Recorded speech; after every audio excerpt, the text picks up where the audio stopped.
শুক্রবার বিকেলে যে সম্মেলনের ফলাফল সারা বিশ্ববাসীর জানার কথা ছিল সেটি শনিবারও দিন পার হওয়ার পরও দেওয়া সম্ভব হচ্ছে না।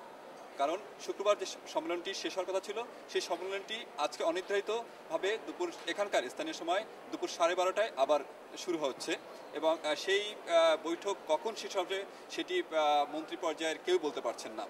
এবং তবে গত টানা 3 দিন এবং 2 রাত বৈঠক হওয়ার পরও খুব বেশি এগোতে পারেনি বেশ কিছু বিষয়ে বিভিন্ন বিশেষ করে গ্রিন ক্লাইমেট ফান্ড, তারপরে ইউরোপীয় ইউনিয়নের যে রোডম্যাপ রয়েছে লিগালি বাইন্ডিংয়ের ক্ষেত্রে কিয়োটো প্রোটোকল সব কিছুই কিছু কিছু অল্প অল্প বাধা রয়েছে, ফলে পূর্ণাঙ্গভাবে কোনো কিছুই রূপ পেতে যাচ্ছে না।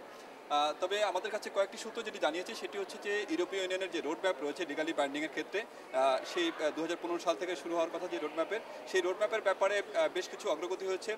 কারণ আফ্রিকান গ্রুপ, স্বল্পোন্নত দেশ, এলডিসি, স্মল আইল্যান্ড এবং ইউরোপীয় ইউনিয়ন, তবে এর মাঝে সাউথ আফ্রিকা, ব্রাজিল তারাও সম্মত হয়েছে এখানে। তবে যে যুক্তরাষ্ট্র সম্মতি দিয়েছে আর 2-1টি রাষ্ট্র বাকি আছে, তারা সম্মতি দিলেই আজকে এটির একটি ভালো ফলাফল আশা করা যাবে।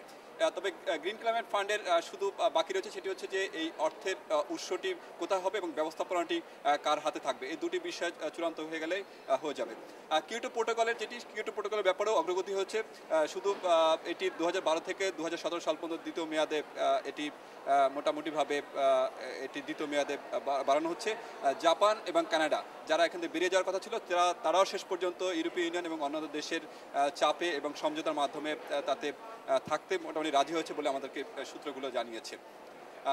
তবে এখানে অ্যাডাপ্টেশন কমিটি, আমরা আগে বলেছি অ্যাডাপ্টেশন কমিটির বিষয়টি চূড়ান্ত হয়ে গেছে।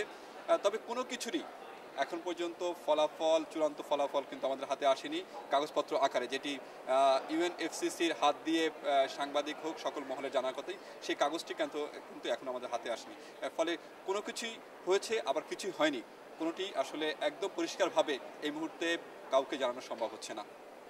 দীপ আজাদ, বৈশাখী নিউজ, ডারবান, সাউথ আফ্রিকা।